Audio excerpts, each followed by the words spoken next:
నమస్కారం. జనరల్గా మనం బయట ఎక్కడైనా ఏదైనా మంచి అందమైన బొమ్మ కానివ్వండి, ఒక పెయింటింగ్ కానివ్వండి, ఒక స్టాచ్యూ కానివ్వండి, ఏదైనా సరే కనిపించింది అనుకోండి, వెంటనే అది మన ఇంట్లో తీసుకొచ్చి పెట్టి అందంగా అలంకరించాలి, చూడడానికి బాగుండాలని అనుకోవడం కామన్. సో ఏం చేస్తాం, వెంటనే అది కొనుక్కొని తీసుకొచ్చి ఇంట్లో డెకరేట్ చేసుకుంటాం. నలుగురు వస్తే కూడా చూడు నేను కొనుక్కొచ్చానని చెప్పి గర్వంగా చెప్పుకుంటాం. అక్కడ వరకు బాగానే ఉంది.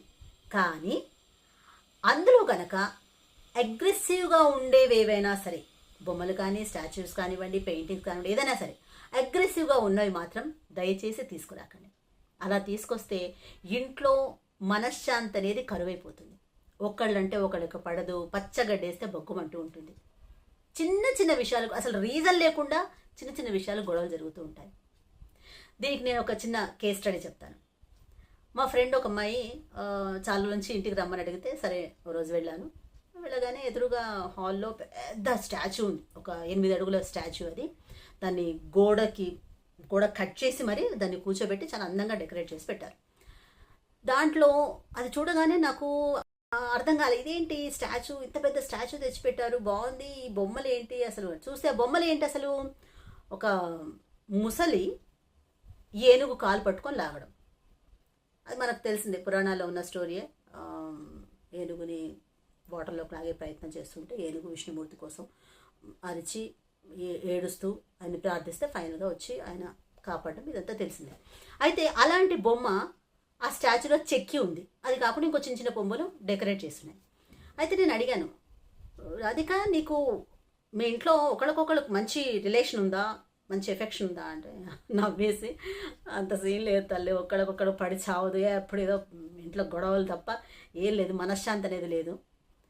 సరే నీకు మీ హస్బెండ్కి అస్సలు లేదు, ఓకే, కనీసం మరి మీ హస్బెండ్కి వాళ్ళ మదర్ ఫాదర్స్కి ఏమైనా మంచి రిలేషన్ ఉందా అంటే అస్సలు మదర్ ఫాదర్కి పడదు, కొడుకుకి ఫాదర్కి పడదు, కొడుకుకి మదర్కి పడదు, అసలు ఎవరికి పడదంట. నేను అడిగాను మరి స్టాచ్యూ ఎవరు తీసుకొచ్చి పెట్టారు అంటే, ఓ లాంగ్ బ్యాక్ ఎప్పుడో చాలా బాగుంది, అందంగా కనిపిస్తుందని స్టాచ్యూ శిల్పారామంలో కొన్ని తీసుకొచ్చాను, ఆల్మోస్ట్ అప్పుడు 30,000 పెట్టుకున్నాము, చాలా బాగుంటుంది. Okay fine. నేను చెప్పా, నువ్వు ఎప్పుడైతే ఈ స్టాచ్యూ ఇంట్లో నుంచి తీసేస్తావో అప్పుడు ఆటోమేటిక్గా అన్ని ప్రాబ్లమ్స్ క్లియర్ అయిపోతాయి, అందరి మధ్యలో మంచి ఎఫెక్షను, లవ్ అనేది స్టార్ట్ అవుతుంది, మంచి రిలేషన్ ఉంటుంది అని చెప్పాను. అమ్మో ఆ స్టాచ్యూ తీసేస్తే మళ్ళీ పెద్ద ప్రపంచ యుద్ధం స్టార్ట్ అయిపోతుంది, నేనేం చేయలేను అని. సరే తో పని చేయి, చిన్న రెమెడీ చెప్తాను అనేసి కలర్స్తో చాలా చిన్న రెమెడీ, కానీ కనిపించకుండా ఉండే రెమెడీ ఒకటి చెప్పాను. సరే చేస్తానండి, వితిన్ 2 డేస్లో బాగానే చెప్పగానే చేసింది. అక్కడ వరకు ఓకే. తర్వాత ఒక 20 డేస్ తర్వాత నాకు ఫోన్ చేసింది. ఫోన్ చేసి అసలు నా సంతోషానికి హద్దులు లేవు, ఎంత సంతోషంగా ఉన్నానంటే, కొన్ని ఏళ్ళైంది మేమందరం కలిసి కూర్చుని తిని, ఈ మధ్య తెలియకుండానే ఒకళ్ళంటే ఒకళ్ళకి ఆ గొడవలు ఆటోమేటిక్గా తగ్గిపోయి ప్రశాంతంగా కలిసి భోంచేస్తున్నాము.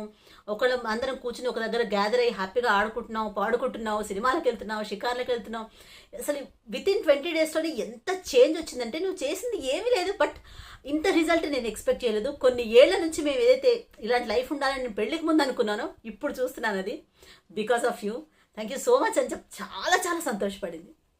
సో దీన్ని బట్టి ఏంటంటే నేను మీకు చెప్పాల్సింది, ఇంట్లో దయచేసి ఇట్లా అగ్రెసివ్గా ఉన్న పిక్స్, పెయింటింగ్స్ కానివ్వండి, లైక్ స్టాచ్యూస్ కానివ్వండి, ఇట్లాంటివి ఏమైనా సరే పెట్టకండి. సంతోషంగా ఉన్నాయి పెట్టండి. అది కూడా ఏంటి, కలర్ జోన్స్ని బట్టి. మీకు చెప్పాను కదా ఇంతకు ఏ జోన్కి ఏం కలర్ యూజ్ చేయాలి, లైక్ వాటర్ ఎలిమెంట్ బ్లూ, అగ్నితత్వం రెడ్, ఇట్లా కలర్స్ చెప్పాను కదా. సో ఆ కలర్స్ తగ్గట్టుగా మీరు తెచ్చుకున్న ఆ అందమైన పెయింటింగ్స్ని డెకరేట్ చేసుకోండి, మంచి ఫలితాన్ని పొందండి. ఓకే, నమస్తే.